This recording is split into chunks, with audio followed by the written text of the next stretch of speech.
Hi, everyone. Welcome to the Trail Talk Highpointing podcast. I'm your host, Lauren, and my guest today is 50-state highpointer Mark Styczynski in New York State. Mark, welcome to the show. Hi, great to finally meet you, Lauren. I'm a big fan of your podcast. I've listened to probably about half your episodes, and I'm completely honored to be part of your latest episode. Thanks so much, and thanks for listening. And I feel like this has been a long time coming.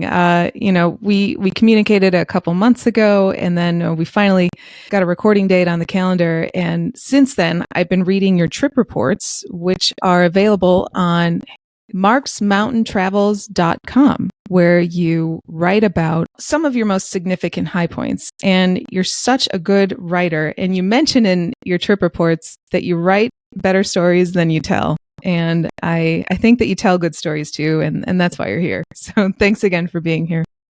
All right, awesome. And like I said, I've loved writing since I was a teenager, and originally thought maybe I'd be a writer, but it didn't work out. So now it's kind of something I like to do on the side as a leisure kind of activity. It's a good release. Especially when I go on an awesome high pointing trip or hiking trip that's worth telling about. And my little website in the dark corner of the web is, kind of like my own personal public diary, so to speak, when it comes to my outdoors pursuits. So thanks for checking that out.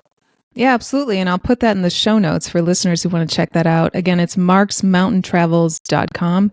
So Mark, let's get started on how you got started in the outdoors and how did you find highpointing?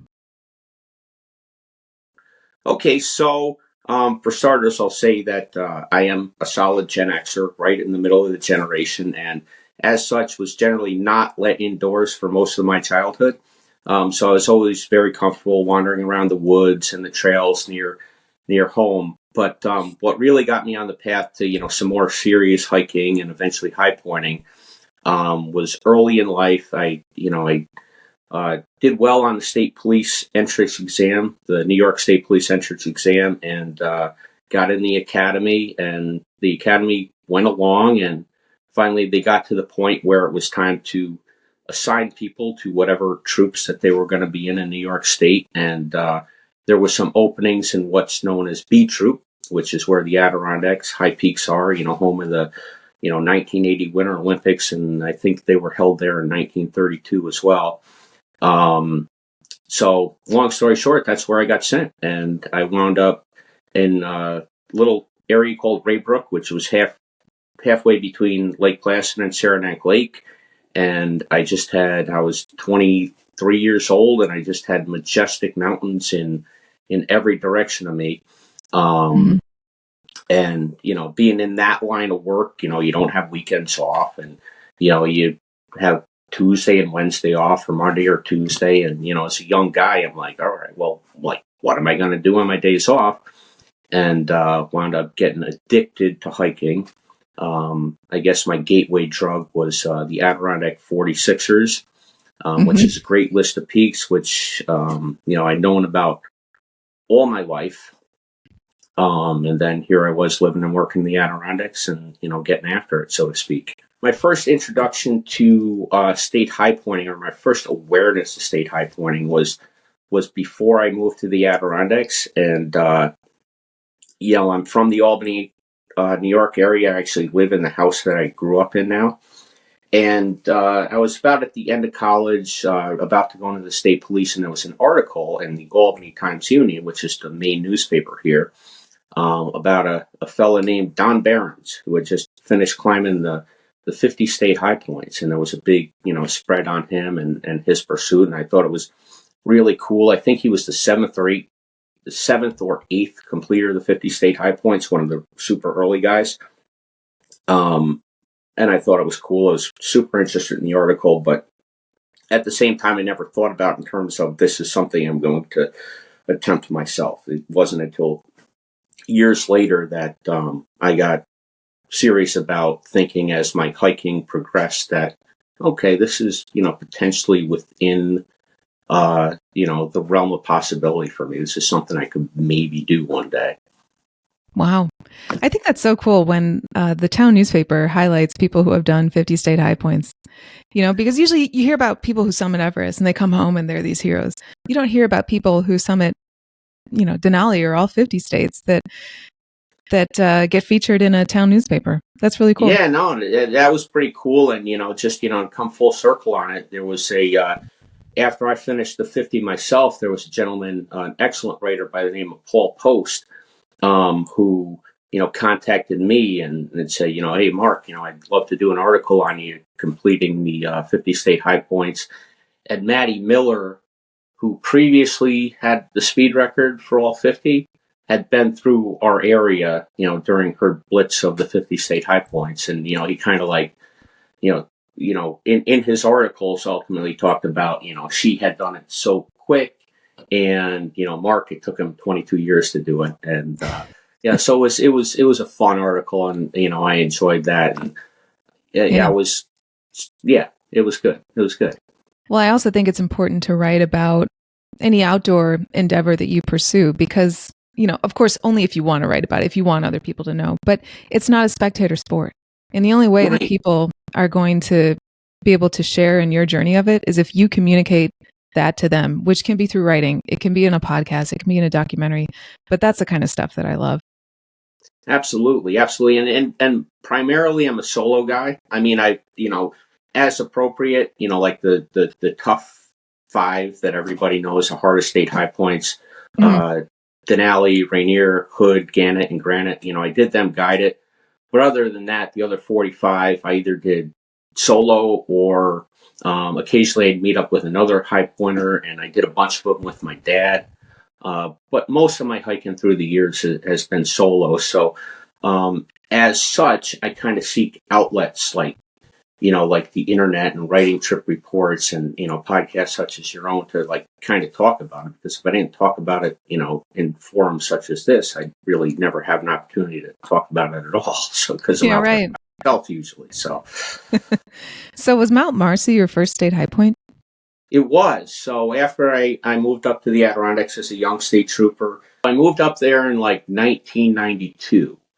And I did a couple of like minor hikes in the Adirondacks then. But then I got talking about it. It's like, no, there's the 46ers. I really want to get into this. And then my parents for Christmas that year bought me a whole bunch of outdoor gear and whatnot. And it's like, all right, next spring I'm really going to get into it.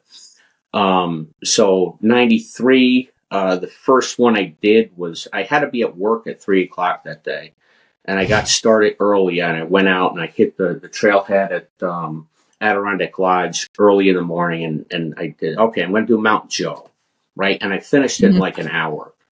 I'm like, all right, I got plenty of time here. It's only like 8:30 in the morning. I don't have to be to work till 3. So I just kind of unknowingly looked around at the different trailhead signs and saw, oh, what's this? Algonquin Peak. It's only 4 miles. It's like, oh, I got time for this. And it's like May 3rd.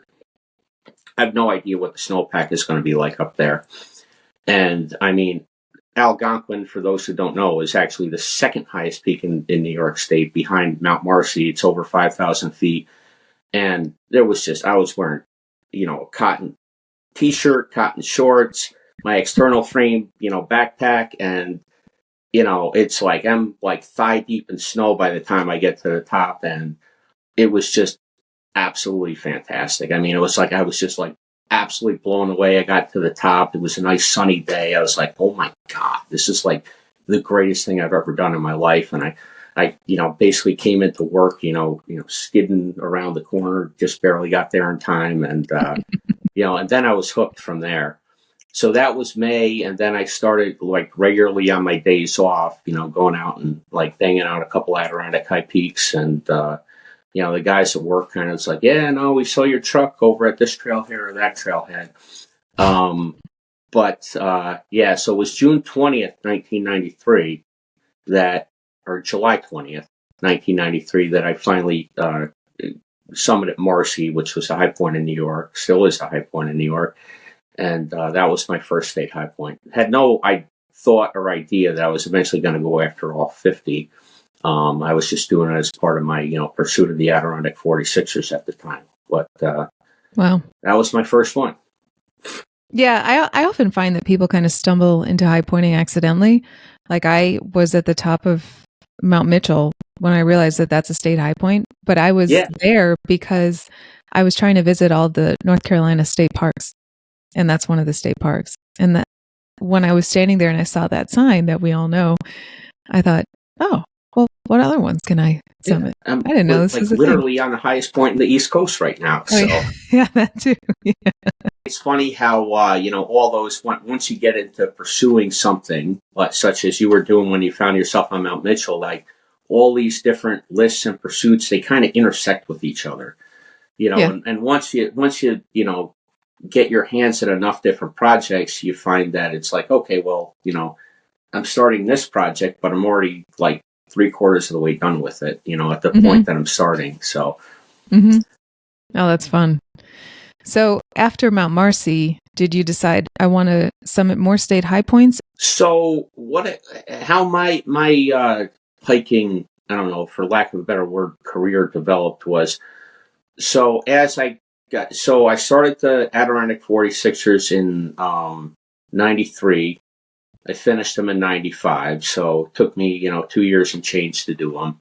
Some people do them like crazy fast. 2 years, 20 1 year, 20 the next year, 6 the next year. I felt like pretty reasonable. But at the time, as I was finishing the 46ers, I really like doing this. It's like, what else is out there? And there was a store that I frequented all the time in Lake Placid. It was the Lake Placid Eastern Mountain Sports, and I was like the Eastern Mountain Sports poster boy at the time. I bought I had all Eastern Mountain Sports gear. I was in there like all the time. I loved it. Even years down the road, I wound up taking an EMS ice climbing course through that specific Lake Placid EMS. But back in the 90s, I was like, well, what am I going to do after I'm done with the 46ers? And I came upon this book by a fellow named Bruce Schofield. And it's called, if you can see it for the YouTube listeners or watchers, it's High Peaks of the Northeast. And it was basically, in addition to the 46 Adirondack high peaks above 4,000 feet, well, it turns out New Hampshire has 48 above 4,000 feet. Vermont had 5 above 4,000 feet, and Maine at the time had 12. It's now been bumped up to 14. And you add all of that together, and it came out to, depending on how you do the math, anywhere from 111 to, 115. And I was like, I'm going to get after that. That's Wow. what I want to do next. So in terms of doing that, that also took me to Mount Mansfield, took me to Mount Washington, it took me to Katahdin. So before I even had any thought of considering myself a state high pointer, I had 4 state high points in the bag when I finished the Northeast 111 in 1997. Wow. And that's also the point that I started dating my wife, who literally grew up 4 houses down the road from me and in the house that we now live in. So I started spending more and more time back where I grew up, and transferred from Plattsburgh down to the local area here. And in terms of trying to figure out what I was going to do next, which ultimately was the Catskill 3,500 foot peaks, but I also said, oh, Mount Greylock, that's only like an hour from my house. It's like, and it's a state high point in Massachusetts. So that was actually the first time like I went and hiked the mountain specifically because it was a state high point. Okay. And then that day, I found myself thinking more and more about that Don Barron's article that I read in the Times-Union. It's like, I don't know, maybe, that was the first like flicker of a maybe this could be a thing. But it was still a few more years before I started to get serious about it. Wow. And so then when did you start to head west? So I was very, I love all your guests, and I love, some of the people that talk about, going out and, high pointing, and it's like, oh, there's so much, to do. It's like I go and I enjoy doing the high pointing, but I also like to do A, B, and C in the area and all these cool things. And I had an awareness of all of that, but at the same time, I was kind of transactional about it. Okay. I had had a young family. I was starting to, I still had my career. And so I had like maybe 2 weeks a year that I could like dedicate to state high pointing, especially as the high points got further and further away. So I was very transactional about it. It's like, okay, I got 5 days. I'm going to go bang out these 5 high points or whatever. And it really was, I think, 2006 when I had my first trip west. And my father, and that was my father's last state high pointing trip at that point. He had done 16 with me. Wow. And wound up doing a 17th with me with another state high pointer. But we did Guadalupe Peak, which was, it's decent, right? It's like 8,000 feet, but it's not like at that, elite level yet. And it was too much for him. And he didn't make, it was the first summit that he didn't make the top of. And then I made the top, and I kind of had a little bit of a headache when I got to the top. It was like, oh, that's kind of like weird. But we had just come from New York, and we stayed overnight in El Paso, and it's like, okay, well, it was 8,000 feet was like a personal elevation record for me at the point, because everything in, Mount Washington is the highest in the Northeast at 6,200 and I think 88 feet. So, okay, this isn't super comfortable. But so then we went from there and to New Mexico, and we were going to do New Mexico literally the next day. And again, it didn't turn out well for either one of us. We met a gentleman who's very well known in the outdoors world, Kevin Baker and his wife at the time. And so it was me and my dad, and then Kevin and his wife. And Kevin is an absolute stud. I mean, he's a 50 state high point completer, and his overall resume like completely buries anything I've done. I mean, the guy, I just like look at what he does now, and I'm just like blown away by it. But anyway, him and his wife made it to the top and continued on. We went attempted the Bull of the Woods trail that day, and I got just shy of Simpson Peak, I believe. Up between 11 and 12,000 feet. And I was like, yeah, dude, I gotta turn around. And so I went back, me and my dad got a hotel room just outside of Taos, and I'm like laying there in bed, and my heart is racing. It's like 2 hours. I've been off the mountain 2 hours, and my heart is still like pumping. And so we just hung out in Taos for a couple of days and got acclimated. And then we went up the Williams Lake approach, approach. And my dad didn't make it, but he had a good time, and I banged it out pretty easily after having had time to acclimate. And that was my Beautiful so that was there. 2006. So that was my first Western Peak, and then we had our eyes on Colorado, but they had just gotten buried in snow. So that trip turned out to be Guadalupe and Wheeler Peak, but that was it. And then my father kind of like checked out after that. He's like, dude, like I'm still rooting for you, but good luck with all of that. So yeah, oh, that's good though to have the support. So then so Wheeler Peak you experienced, and you mentioned this in your Denali write-up too, when you experienced some altitude sickness there, that you recalled your experience on Wheeler Peak. Yes, AMS, acute mountain sickness, which can develop into HAPE or HACE, which is high altitude pulmonary edema and high altitude cerebral edema. It really is like kind of absent of fitness. You can be like the fittest guy in the world, and if your like personal physiology isn't just right, you can be like susceptible to it. Mm-hmm. And I kind of like, after that experience I had in New Mexico, I kind of like innately understood. It's like, all right, even though your last name is Polish and, some of the best mountaineers in the world are Polish, it's like clearly altitude is like the thing with you. So I went to my doctor, I did a lot of research on it, and my doctor at the time and still now, and unfortunately he's a mountain guy himself. It's like I go to my annual physical and we like talk mountains the whole time. Mm-hmm.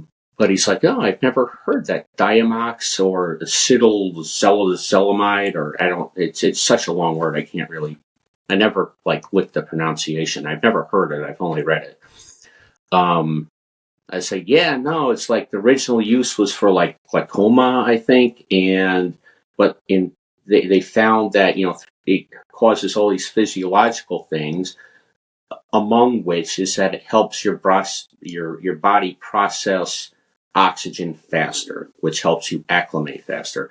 So after that, every time I went out west, I had Diamox in hand, Okay. and I'd take it, situationally as appropriate. I thought I had the whole, altitude thing licked until Denali had some other, things in mind for me, but it got me to 49 peaks just fine, and I don't regret using it as appropriate. I mean, ideally, you want to be able to go out west, and spend a week acclimating, and then you don't need like I guess an artificial crutch like that. But at the same time, like you talk in your intro all the time, it's like these are normal people with regular lives and careers and families, and it's like I don't have like a week just to like sit around and get acclimated.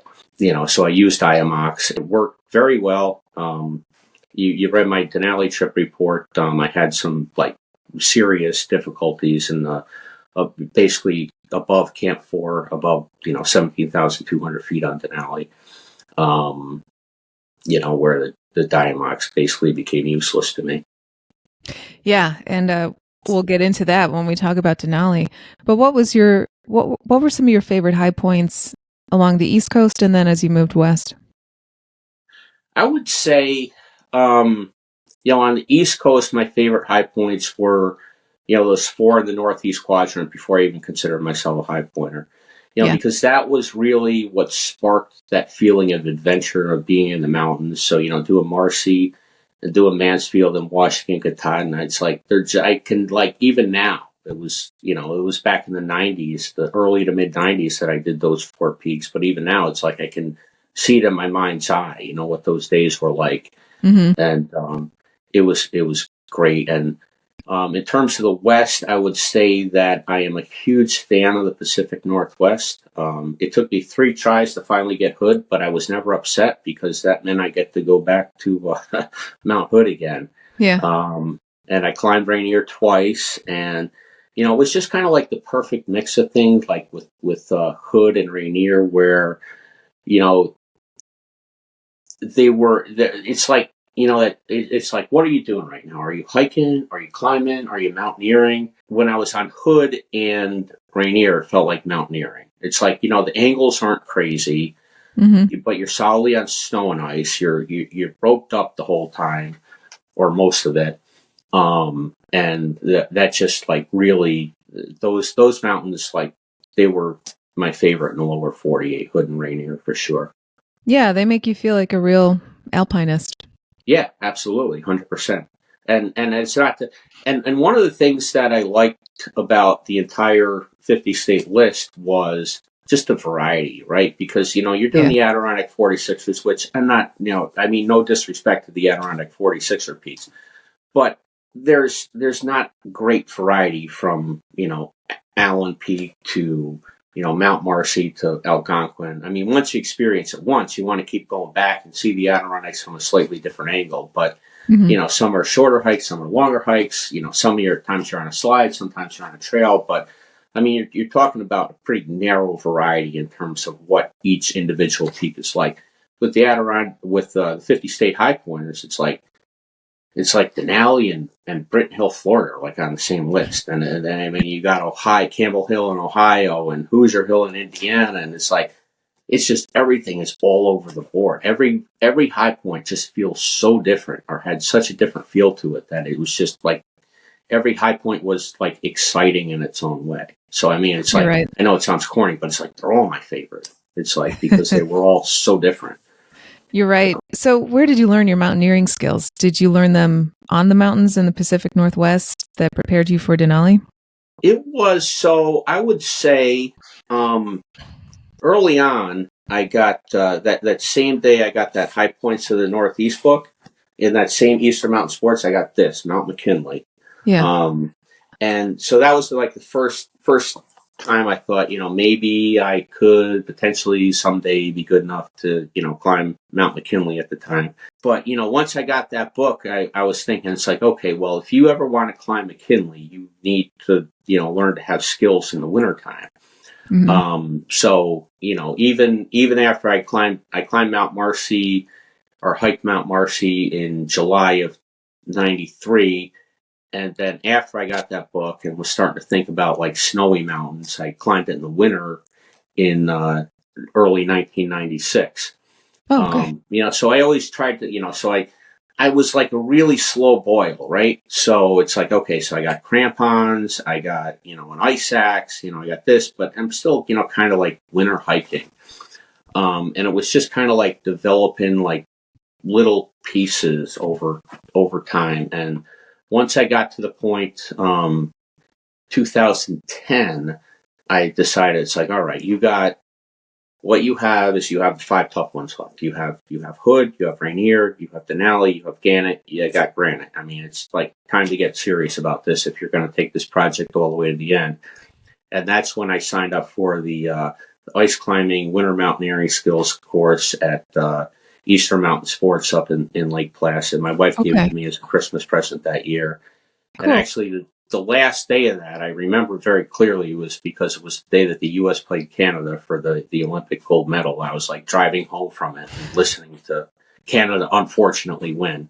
But it was still very memorable. And, the skills there, served me very well for those final 5 high points. But then when you go guide it, like I did for Hood, I did Timberline Mountain Guides. For Rainier, I did International Mountain Guides. For Gannett and Granite, I did Jackson Hole Mountain Guides. And for Denali, I did American Alpine Institute.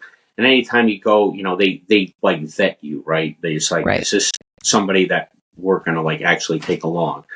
But then even saying, okay, this guy is good, they still do their snow skills course. So every time I did a snow skills course, you learn a little more and you get a little more comfortable and it becomes more repetitive and, all the rope work and whatnot. So that was great. I mean, I know some people are very, it's like, I want to do them all unguided, and I respect that, but at the same time, it's like, I'm not going to flail myself at this one mountain like 8 times just so I can say I did it by myself. It's like I want to maximize my chances of success, and that was always my approach in whatever high point I was doing. It's like, I know this is tough, but I don't want to spend the next 5 years of my life trying to get to the top of this mountain. So yeah, I learned a lot from my guides that I've had on different peaks. Yeah, absolutely. And they're great. And, especially for a guy that does a lot of solo stuff for myself, it's like, then you get, introduced to that whole team dynamic and, and you're learning from other people. It's like, that's what, what at the end of the day, what you're paying for is, not only to, hopefully get to the top of the peak, but, you're paying for their knowledge, right? Exactly. Yeah. And you internalize that. It's like, yeah, so and so, that was the guide for this. He taught me this, and then you never forget it. And yeah. No, that's awesome. Now, for the listeners who haven't yet read your trip reports on your website, can you tell us what happened on Hood? What brought you back 3 times? So the first time on Hood, I had and I had a really good energy going. Right, 2009, I did Mount Kea, and then I came back and I did Mount Whitney on the way home, and I had 45, and I was banging them out every year. A couple of years, like motoring towards the end, and I decided that I wanted to do Mount Hood in winter. So I applied through, thinking that, wow, if I do Mount Hood in winter, that's going to be like really useful, like when I want to do Denali, because it's the Phyllis Collier route or Couloir. Is like a really spicy route. And, I applied through Timberline Mountain Guides, and they're like, it's like, we'll take you up Mount Hood in the wintertime, but not on that route, buddy. So I was like, okay, I feel that. And so then in March of 2010, I signed up to do a winter climb on the regular route that goes through either the Old Chute or the Pearly Gates, depending on what the conditions are. And literally, I'm going out on the plain the following morning, and I'm at home, and the phone rings at like midnight, and it's the guy. He goes, I don't know, man. It's like there's some pretty serious avalanche danger up there, and I think you should probably just stay home. But I was like, I had all my bags packed, and I said, we'll talk about it after I get there. And I said, I'm coming one way or the other. I'm not like, I realized that, the summit might not happen this time, which it didn't. He's like, yeah, I got out there. And he's like, it's just too packed with snow. There's literally no way I'm going up there. And it's like, okay, cool. So I rented a pair of skis, and I spent the next two days, skiing on. I went up the Palmer Lifts the one day, and then there was another ski area on the slopes of Mount Hood that I did the next day. So I still had a good time. That's good. But I still don't. Was that a failure? Was that not a failure? Because I never really actually, started on the route. But I didn't. It didn't anyway. It didn't happen. And then 2011, I was going to do Gannett Peak, and that trip fell apart for an entirely different reason. And then 2012 was when I retired from the New York State Police. I'm like, all right, what I'm going to do is I'm going to do like a massive trip. I'm going to spend 3 weeks out west. I'm going to do Hood first, then I'm going to do Rainier, and then I'm going to do Gannett Peak, and then I'm going to do Granite Peak. I'm going to bang out 4 out of my 5 in one big grand trip. And as it turned out, I got 3 out of the 4. But Hood was, trying to find the perfect timing of everything, where all those 4 mountains are in the right condition. It's like, well, I'm making my best guess at this. But by the time I got to Hood, it was completely burnt out, and there was a bad accident where a dude ragdolled down the mountain just within a week of prior to me getting there. Okay. And I hiked about halfway up to the top of Palmer ski lifts, and I'm looking at it, I'm like, yeah, this just isn't happening. So that was my second attempt on Hood. So finally in 2013, the next year, I wound up signing up for a 3-day trip that we actually camped at. A lot of times people do the guided trips with Timberline Mountain Guides, and they're that 1-day thing. But I signed up for a 3-day trip, and it was just me and another guy and the guide, and we had a great time. We did snow skills up at Illumination Rock, and there was a little mini avalanche that came down when we were there, and it was just kind of an ideal, perfect trip. And we were going to go up the old chute, but our guide, Max was his name. I know his last name as well, but I'm not going to say it on the air. We're going up the Hogsback, and we were planning on going up the old chute from there, but he had his eye on this group ahead of us. It's and he wasn't comfortable with them. He goes, all right, I'm going to do an option here. It's you want to go up the Pearly Gates route? And, we're both yeah, absolutely. And the Pearly, and the mountain at the time tilted more towards the old chute. I think it's now more back towards the Pearly Gates.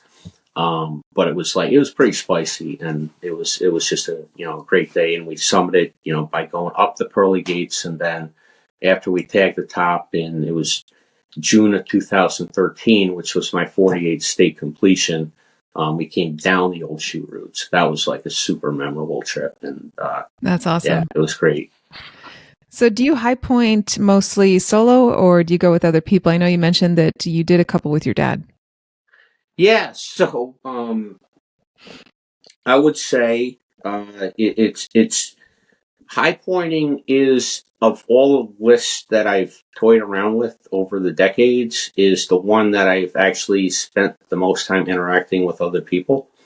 Like the Northeast 111 that I talked about at first, I did all 111 by myself. But then the state high points, I did 16 of them or 17 of them with my dad. And then I met some other people, Kevin Baker, Doug Urban, Kathy Wing, who's pretty well known out in the West Coast, does a lot of the desert peaks and whatnot. So I don't know, for whatever reason, I've always been more open to the socialization aspect of it with in high pointing than I have in just the more regional hiking that I do. So I've never like figured out how many did I do solo, but I'd say I probably did, of the high points, I did like maybe half of them solo and then like half of them with other people. Now I think we should get into Denali because I was just reading about that before we started recording. And you mentioned in your trip report that it took you 7 years to write about that expedition. Yes. Why was that? And it was, well, I'm a dude, right? And like dudes are all about, testosterone and all that stuff. And, and it's like I had this vision in my head, because Denali was my number 50, and it's like I'm going to get done with it, and it's going to be like, Rocky on top of the steps in Philly or whatnot. Mm-hmm. And, and I got to the top, and like other people that are important in my life or were important in my life at the time, when they were still with us, they kind of like, oh, Mark did this and it was like so awesome. And it's like, I didn't want to like break that like high energy that they had about like me get to the top of Denali and flying the family name with. It's like, it was like really, really bad for me up there. So I just kind of like let it lie. I didn't say that it was great. But I just let them, tell the story that they, if they wanted to brag on my behalf, I was okay with it. But finally it reached the point that, I started thinking about writing about it, thinking about writing about it. And then one day, last summer, like, early summer last year, 2022, I just sat down and I started writing the story. You keep the reader captivated by going from certain points of the story, back and forth. And so you talk about, getting to Talkeetna, meeting your teammates for pizza, and kind of, we all do that, when you meet your team, you assess them. And you're going to be like, is this guy going to be this guy? Is this going to be that guy on the trip? Right. And, you take that all in. I think that's very natural. How did you get along with your teammates? No, the team was absolutely great. And as I talk about in the story that I wrote, I was the only American. The guides were all American. Mm-hmm. But I had, I wound up being tent mates with a police prosecutor from England. There were 3 friends from Australia that, were lifelong friends, climbing around the world. One of them had 7 Summits aspirations. I assume he's pretty far along on it by now. And then there was another couple from Australia. So I was like with 5 Australians, a guy from England, and myself climbing Denali. And we just got along just absolutely fabulously. And, and the guides too, Andy, Tad, and Tad, or Andy, Andrew, and Tad, 2 Andys, 1 Tad, were just absolutely fantastic. And we had such a great energy on the mountain, and the whole time, like everybody wanted everybody to reach the summit. Yeah. And when we finally did reach the summit, it was on Father's Day of 2015. It was just an absolutely fantastic photo shot of the entire group of us, and American Alpine Institute actually used it for marketing purposes, like for years afterwards. It was like, cool. It's like, want to climb Denali? And then they'd show, our group on top of Denali, of all the groups that they've taken up there. But having said that, I had some real substantial, life-threatening difficulties above Camp 4. Right. Yeah, I'm quite sure I had HACE, high altitude cerebral edema. And I actually, like, after we were there the first night, I had a horrible night after we got it. I was strong going from Camp 3 to Camp 4, but then in the middle of the night, I just had a really bad episode.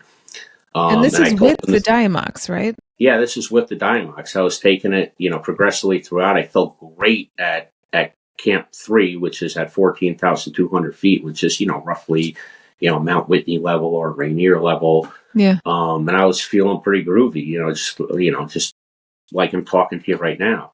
And I felt strong going from Camp 3 to Camp 4. And then I went to bed at Camp 4 and I woke up at 2 o'clock in the morning. And I'm like, I don't think I've ever felt so awful in my life. And I struggled throughout the night. And as soon as, first daybreak came and I saw there was activity in the guys' tent, I went over and I told them, I'm done. There's no chance of me getting up there today.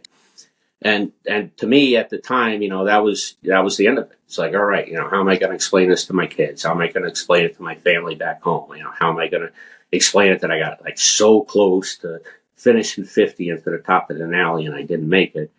But as the fates turned out that day, a lot of my teammates weren't doing so great themselves either. Not on the same level as me, but it was just like a whole mishmash of sluggishness and headaches and just that whole general malaise thing. And the weather window was good.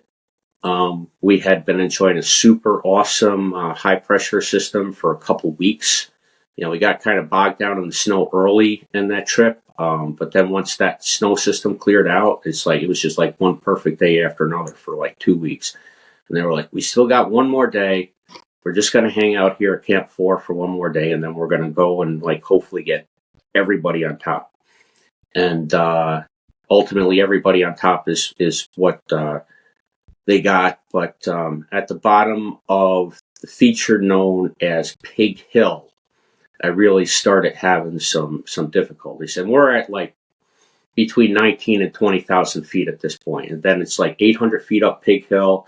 And then you hit the summit ridge, and it's like, it's like very airy on both sides, but in terms of what you're actually going up, it's pretty low angle. So it's like you're on cruise control.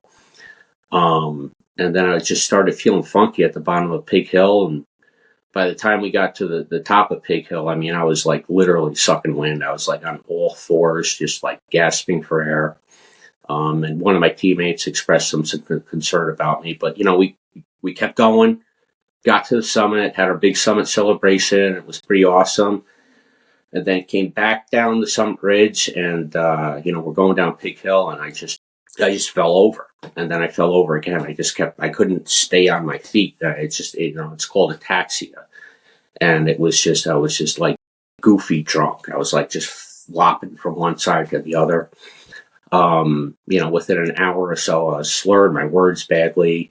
And then I just kind of like wanted to stop. I just like I wanted to get back to Denali Pass, and then I just wanted to crawl in my sleeping bag and like, you guys go ahead, because I'm not going to pull you off the Autobahn. Ultimately, we made it through. I got down off the mountain under my own power, but it was not a good day in the mountains, and it was so trippy because you have this thing in your head about how it's going to be. It's like, oh, I've reached the top of the Denali, and it's like my 50 high points. And then it's like I said in my trip report, it's like I felt like embarrassed. I felt like kind of like shame. It was like, this isn't like how the day was supposed to go, but it is what it is. And, you process it over time, and it's like, all right, well, this is how it went down. And it's like, you just, at a certain point, it's like, you just got to own it. And, it's kind of like where I am now. Well, I think people feel that way about not having that euphoria after climbing and having a successful summit, because what we typically see are the summit pictures and, the good times with the teammates in the tent. And you don't see, people stumbling or people having a headache. You might read about it here or there, but that's really not what the feature is. And so I think after hearing that or seeing so many successful summit pictures over and over and over, if you don't have that euphoric feeling, you think, did I do it wrong? Right. Yeah, exactly. And I got back, and, I was, there was an event I was at with some family members, and somebody looked at me and was like, how tough was it really? Like, as in, it's like, I don't think it was really that hard. I was like, it was like literally the hardest thing I ever did. And, I left it at that. And they knew I'd been somebody that was like through the State Police Academy, which is not easy. And it's like, you can take the State Police Academy, multiply it by 3, and condense it into 2 weeks. And that's basically how I felt on Denali. I mean, it was just so tough. And I know, having said that, I know people are all over the board. And there are people, and you've had guests on your show that, go up it like it's no big deal. And it's like, it's like, all right, I got extra left in my tank. And then there's other people who aren't even going to try it because they know they feel in their hearts that they're not going to make it. So there's, when it comes to Denali, there's like people like all over the board in terms of, how they are and how they think about it mentally. It's like, some people call the West Buttress route the dog route because it's like, it's easy, right? But you don't know, from person to person, you just don't know what you're going to get. It might be, not every, there's a certain amount of people that are going to get hit with hate and haste. It's just the way it is in the mountains. Yeah. And that person could be you. And it was me.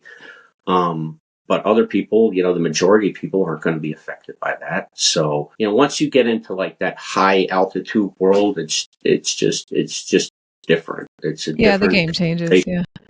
Yeah. I find that the vast majority of guests who have summited Denali say that they would never attempt it again. And there are a handful that were like, yeah, actually, that was kind of fun. I'd do it again. Yeah. It's rare, though. No, I'm definitely the group that would not do it again. It's like, and I'm not even gonna, I made the decision after like I processed it and realized, okay, this was like a serious thing that happened, and I'm not going to put other people at risk again. It's like one thing to have something like random like that happen to you that puts other people at risk. And it's like, I had no idea what was going to happen. But then now that I have this as part of my history, as part of my background, it's like I can't go to that elevation again, because if that happens again, it's like, well, you jerk, it's happened once. Why did you think it wouldn't happen again? So, it limits, potentially going to Kilimanjaro or going to Aconcagua or something like that. Those are, those kind of mountains are off my plate at this point. I'm not, just not Denali, just not toying around with that elevation again. 14,000 feet, good to go. 20,000 feet, not so much. So, well, sometimes the feeling of just not feeling right at altitude is hit or miss. I mean, I know I stood on Whitney, I stood on Rainier, felt great, and then on Humphreys Peak, I lost it. And I remember telling myself, like, Lauren, you've been higher. What's wrong? Yeah. And I think, I don't know, it was just that day, it just didn't have it. I'm sure it's other factors that come into play on Denali. You also mentioned in your trip report the fact that there are no Sherpa on Denali, and getting yourself up there is your effort as well as the team. And you have to pull your sled, which you had a little break incident there, didn't you? Yeah. Going from base camp to Camp 1 was so it was tough. That was like my first thing at Denali, like how am I going to do this after like how day 1 went? So I wound up, just, you've read the report and most of your listeners I haven't. So we're going from base camp right on the Hilton Glacier to Camp 1. And it's not even, it's a long day, but it's not like crazy elevation gain. I'm second in line. There's a team, including there's 7 clients and 3 guides, and I'm second in line.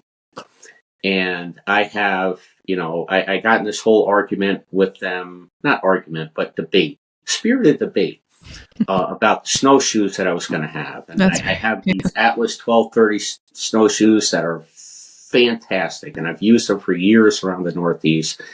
And I was like, why can't I use these? And they're basically like, because everybody uses, these Denali Evo Ascent snowshoes. And it's like, when you sign up for a guided group, you like give up some of that independent.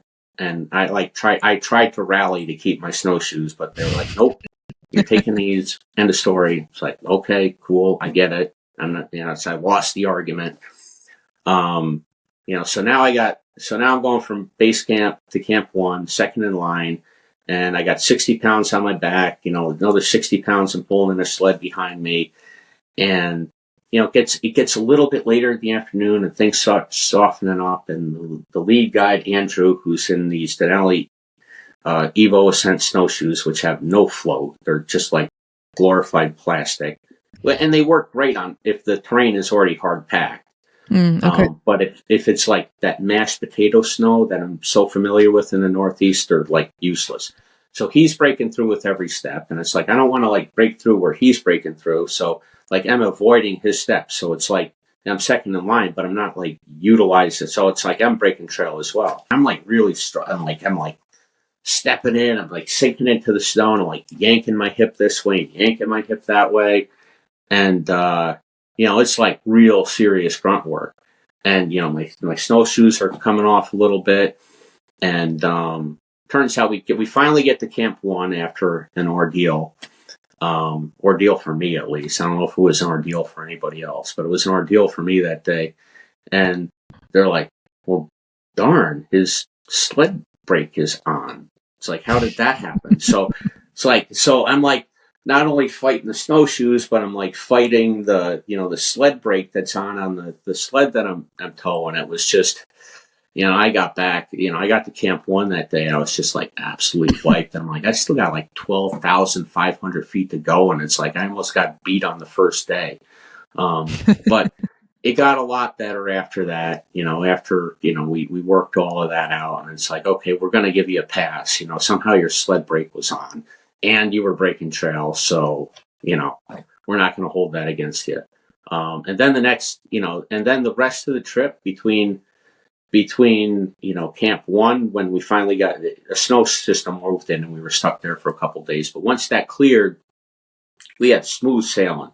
I mean, it was like perfect weather. It was like perfect weather. I hear, some of your guests say it's like, yeah, no, it's like the team was doing good, but the weather just didn't allow us the opportunity. There was none of that. It was just a magnificent weather window in 2015, and we just once we got out of Camp 1, we just marched up the mountain, and all the way to the summit, in fact. And even though I had the problems that I had, I mean, the weather never stopped being perfect for us. Oh, that's so good. For what it's worth, I think any attempt that people make on Denali is an immense accomplishment, whether you reach a summit or not. Just deciding to do that and training for it and getting out there is a lot. Yeah, and I know people, I've conversed with people that, they literally made it to the summit ridge, and then for one reason or the other, they didn't. Mm-hmm. And, once you make it that far, you've kind of had the Denali experience, right? And, to go back and repeat all of that for, just that last 0.002% of the mountain, it's people aren't really necessarily driven to do that. But, yeah, I always feel it's the adventure. It's what's the saying? It's the destination is the adventure, or something like that. It's I try not to be, mm-hmm. The peak is important, especially in a high pointing world, or in this whole peak bagging world. It's people get hyper focused on this exact one point, but I've never made it about that. I've been all about, all of my energy over the years has been about just the whole experience of, going out and having the adventure and, all the things that you experience along the way. Are you a member of the Highpointers Club?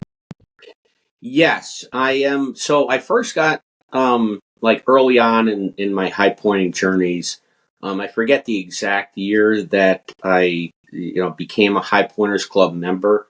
But it was probably, somewhere back around the early 2000s. And I remember one of the feature articles on the cover of Apex Zenith, that particular issue was about the 100th state high point completer. And, we're somewhere north of 300 now. Yeah. I stayed in the club, and, there was this old Network 54 forum on the highpointers.org website, and I was very involved in. It was back in the days before there was the 50 State High Pointers group on Facebook, which is where High Pointers tend to gather now. And, you always sign in under your real name. So, yeah, mm-hmm. I think that was the first time, my name got out there. I was still really early on in my high pointing journey. And I stayed a club member all the way through, finishing Denali and climbing Rainier a second time. But then I let my membership lapse for a few years. So I didn't get Apex to Zenith. And, I'm okay, this is something I did. And I went on to, I kind of went back into my own Northeast regional world, working on some different lists out my way. And it wasn't until 2022, last summer, that I started becoming interested in state high pointing again. I saw an article on the 50 State High Pointings group about Mount Davis, and that mm-hmm. Maybe some actual high point of Mount Davis in Pennsylvania is over here instead of over here, and they were citing this LiDAR data, and it's only a 7-hour drive for me, right? So it's I'm going to go check this out myself. So I, in my own mind, I clearly found the point that LiDAR was looking at. I have no opinion on whether it's higher or lower than the accepted summit of Mount Davis. I had like a Sun2 altimeter, and they were both giving me the same elevation at both locations, but it was like completely non-scientific. I'm like, all right, it's in the ballpark. I don't know if it's higher or if it's lower. And then, so that got me thinking. There was, Britton Hill is another one of those ones that, has this like amorphous summit area that's, this is like, once you get to these lower summits, it's like, it's not like this pointy peak where this is like clearly the highest point. I've endured like a lot of that in my Northeast highpointing travels. It's like, yeah, no, we figured out the tippy top is over here instead of over here. So I did Britton Hill originally in 2005. And then, I don't know, around 2010, 2011, some people started saying, well, the actual high point is off in the woods and not at the stone monument. So I said, well, I just went to freaking Pennsylvania to check that out. I might as well go down to Florida and check that out. So I did. So 2022, I like revisited 2 state high points. Wow. More as a curiosity of anything. And I have like, no, I'm not the guy that says it's like, only this. It's like, it's just part of the adventure, right? It's like you can always go back to a state high point if you want. Yeah. They're still there. So then that got me more involved with the 50 state high pointing group. And I had originally climbed, and this is the story, this is the thread right here of how I became the host of the 2024 convention, which was the completely most random thing that I think maybe ever happened in my life.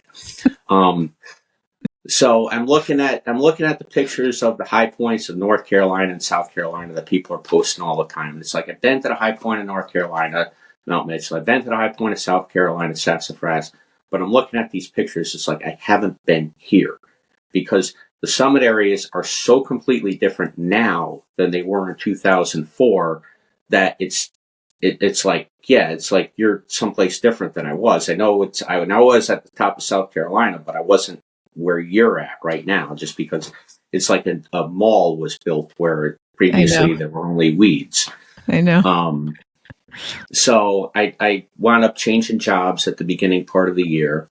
And, instead of like ending my job on Friday and starting the following Monday, I said, well, why don't I give myself a week off in between? And so I gave myself a week off in between. I resigned from one job, 1 week in early April, and then I gave myself a whole week off, and then I started with my new job, 10 days later or whatever, the math works out. So I said, I'm going to go down and I'm going to do Mount Mitchell and Sassafras.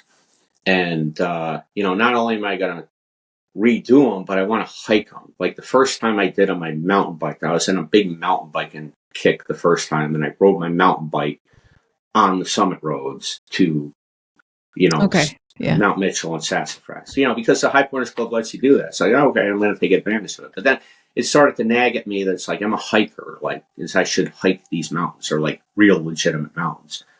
So I stayed at the Black Mountain campground at the base of Mount Mitchell. I could literally see the trailhead from where my campsite was.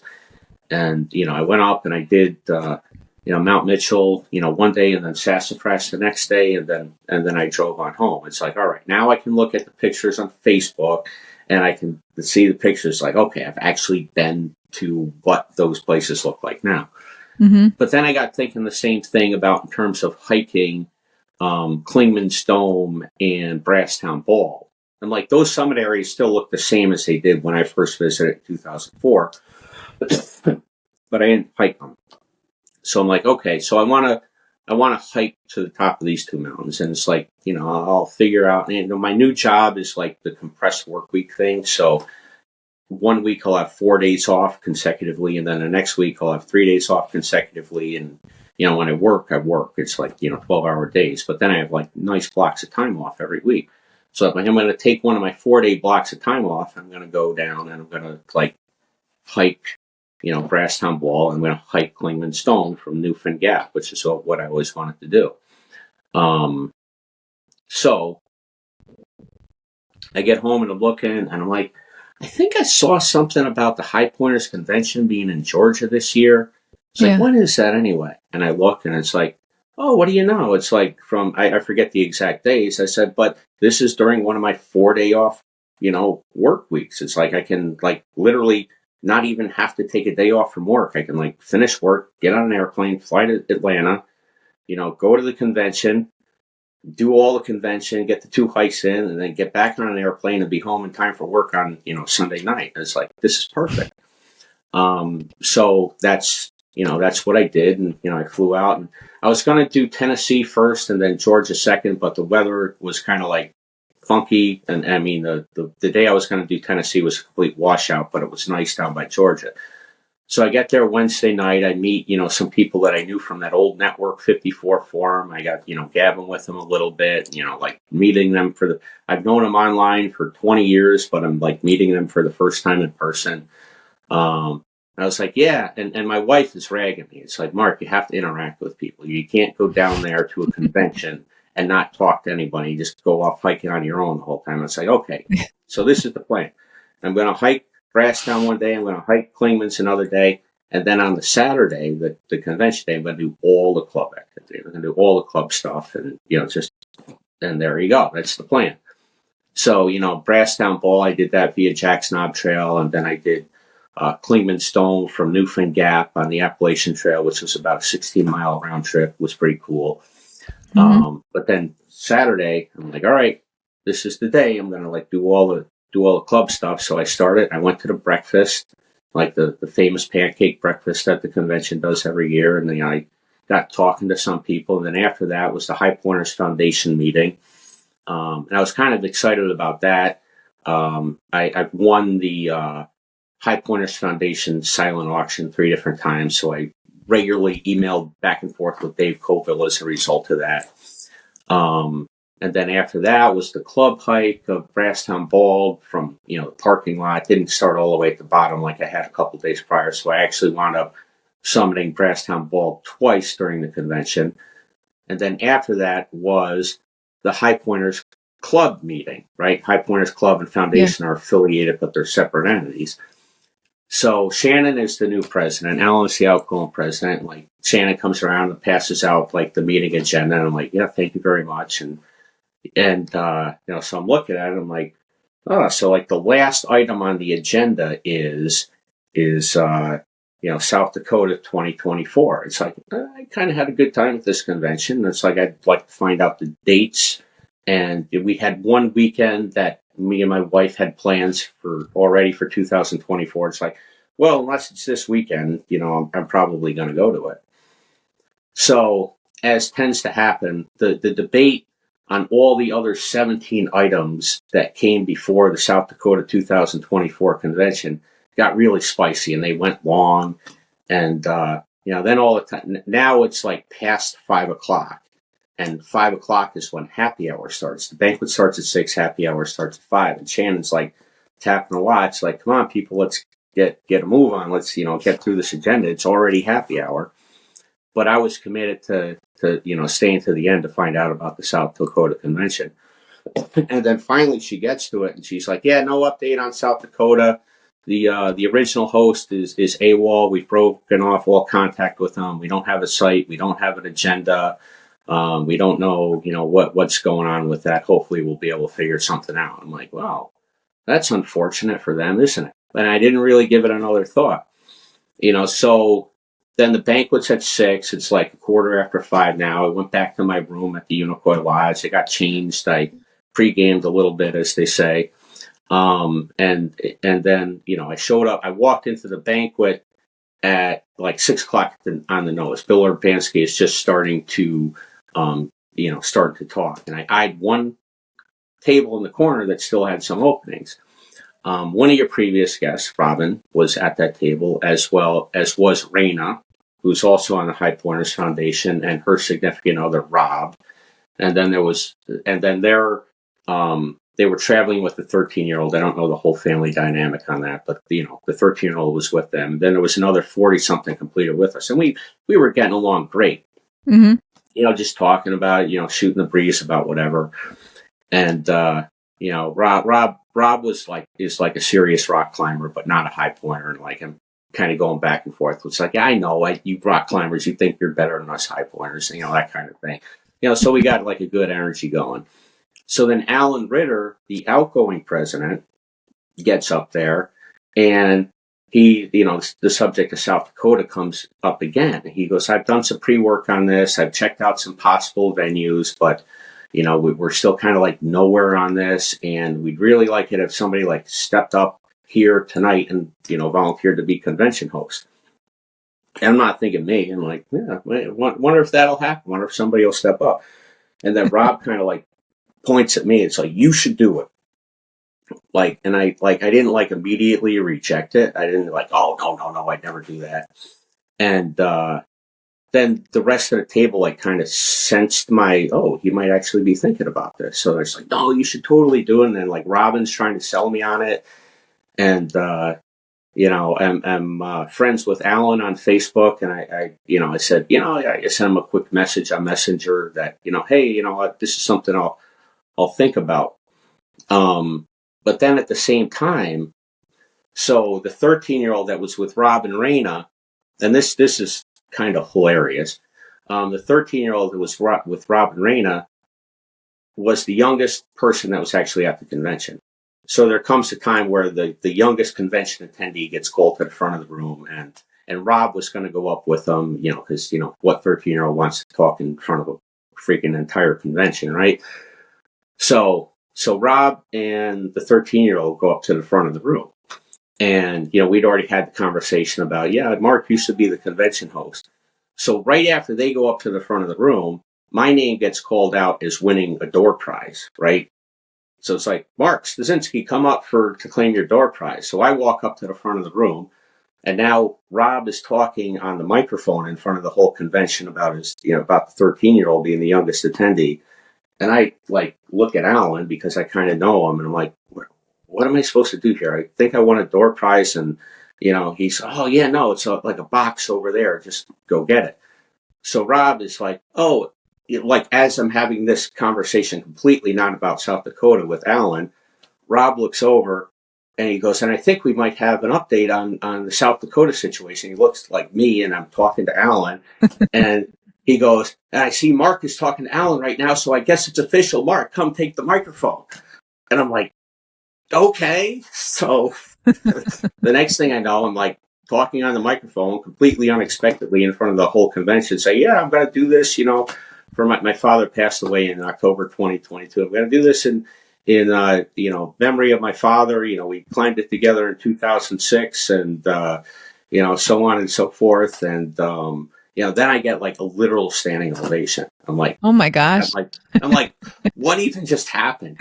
And then it's like, talking to like a million people after, and I get back to my room afterwards. I text my wife. It's like, you're never going to guess what happened. And I get, like the what with exclamation point, question marks, and laughing emojis. Like, I don't know, it just kind of happened. So then the next day I fly back to New York, and I've been on, a lot of outdoor trips, but this is the first time ever my entire family is waiting for me at the airport.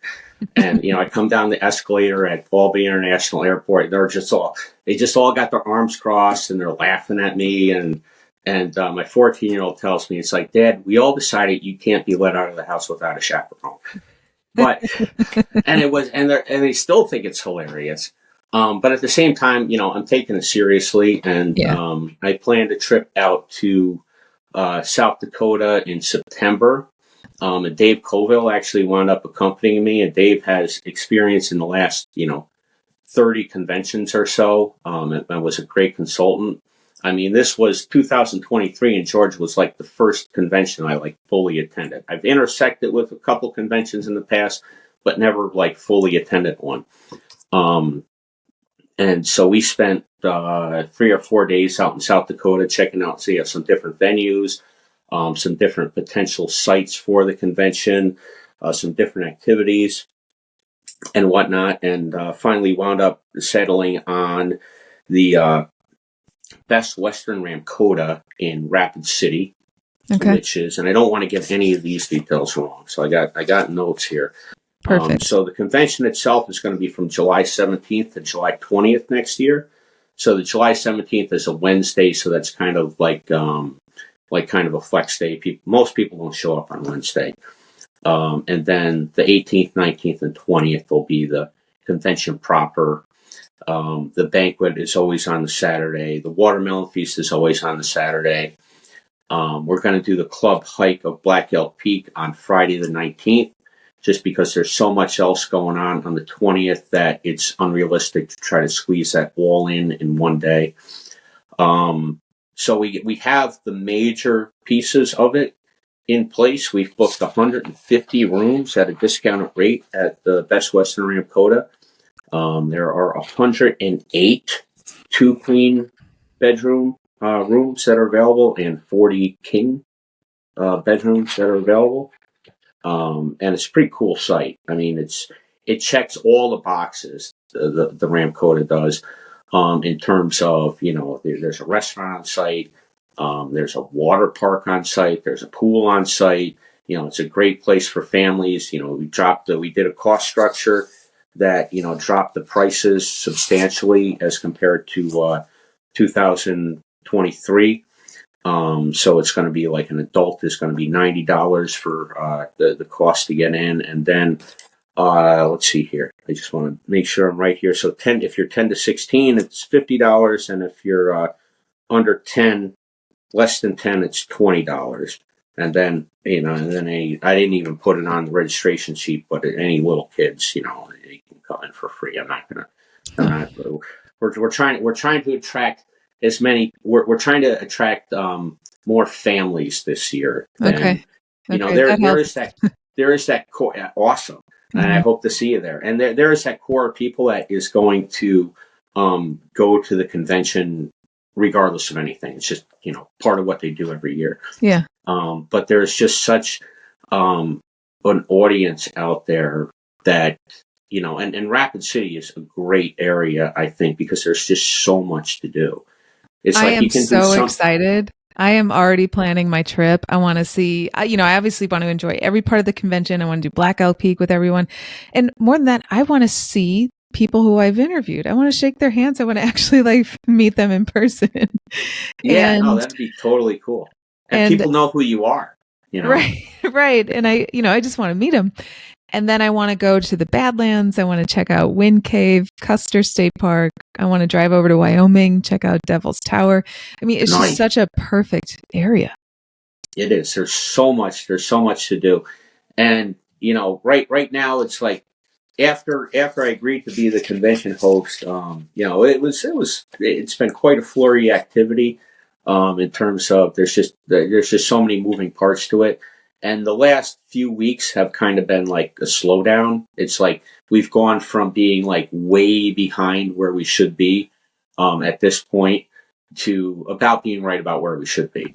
Good. But the one thing that we really need to focus on, and the club itself is fantastic in terms of working with me. We're going to have electronic registration for the first time ever, electronic payment, in addition to the old-fashioned ways.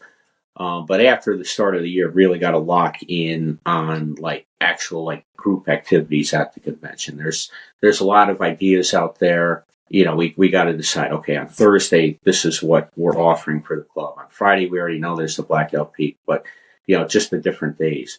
And just segueing a little bit into the Highpointers Foundation, which I'm increasingly affiliated with. I may, in the very near future, in fact, by the time this airs, might be an associate director on the Highpointers Foundation. But they have done an incredible amount of work on White Butte in North Dakota. And it looks completely different. It's another one. It looks completely different than when I did it back in 2006. And there's this Mattahey Trail Association that basically they created this trail. It's about 75 miles long between the north unit of Teddy Roosevelt National Park and the south unit of Teddy Roosevelt National Park. And then in the last few years, they've been working on extending it southward. White Butte is south of both of those units. And eventually, so they have targeted, as the Mattahey Trail Association has White Butte targeted as the southern terminus of this trail. So eventually, at some point, you'll be able to hike all the way from the North Unit of Teddy Roosevelt National Park to White Butte if you're so inclined. There's still That's some cool. gaps in there. Like I guess there's like 20 plus miles between White Butte and where the Mahahay Trail is now that kind of like need to be filled in. And there's ranchers and, private landowners that they have to work that out with.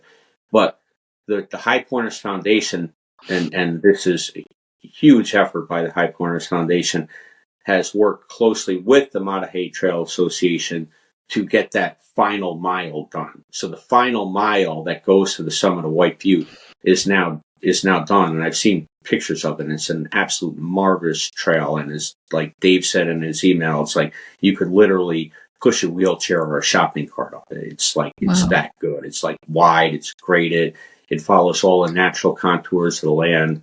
It's a really 10 out of 10 kind of trail. So we would like to either fit in either during the convention or maybe it's a post-convention thing on like Sunday the 21st, some sort of an organized trip to White Butte so that, people who were at White Butte 20 years ago, like myself, or however long ago it was I was there, 17 years, can see what it's like now and, kind of revisit it, so to speak. But there's lots of other ideas out there in terms of,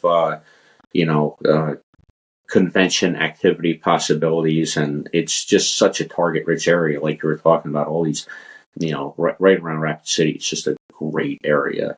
So, well, appreciate all the information, and I know I'm looking forward to it. And also, if any of the listeners want to check out more about the Highpointers Foundation, there was an episode. I'll put the episode number in the show notes with Robyn Watson, who takes us through what they do, and you can see their presence at most of the high points. There's a bench, I was just at Brasstown Bald and I saw the bench there. Yep. And they do a lot of work to maintain the trails so that we can do what we love. We can go on to these high points, and they work closely with private landowners who live on state high points as well. And they do so much work to make this possible. And it's a really great foundation. And I will put links to the foundation website in the show notes. Okay. And one of the things that I think is really cool about the Highpointers Foundation is that, the Highpointers Club is awesome too, right? Yeah. But what the Highpointers Foundation does, benefits anybody who's seeking out the state high points, regardless of whether in the club or not. That's correct. I mean, you think all the people are doing, going after the 50 state high points, and then it's like, okay, well, what proportion of them are actually in the club? And, I don't know, maybe it's 30%, maybe it's 40%, but what the foundation does is beneficial to anybody who wants to visit any of those state high points, especially it's low double digits that have private landowner access, and the foundation is just in constant communication with these folks. Just any issues, anything that we can do to make life better for you, because it's an inconvenience, right? If you're a private landowner and you have all these people coming on your property all the time that want to tag the highest point of the state that just happens to be where you live. I don't know. If that were me, I'd turn it into an opportunity. I'd make some merch and sell it. But yeah, absolutely. Here's your Mount Sunflower jersey for only $40. That's right. So I like to close out every podcast with the same two questions. Can you talk about how highpointing has changed you as a person? I mean, it's just become such an integral part of who I am, and it's highpointing as well as some of the other lists that I work on. But really, highpointing, I've described it as the greatest adventure of my life, and it really is. And as I kind of I'm in my mid 50s at this point, as I kind of come to the natural end of different lists, there's really not much out there that I want to do at this point. So I'm looking at what I've done, and it's I'd like to be involved with the Highpointers moving forward. I kind of see that as my future. So it's just opened my eyes to America, I never really, other than one trip to Poland when I was 15, I never really left the East Coast before I was 30. So, and then all of a sudden I had this blitz of, just going all over the United States and visiting these high points. So, I mean, it's just changed the way I look at the country.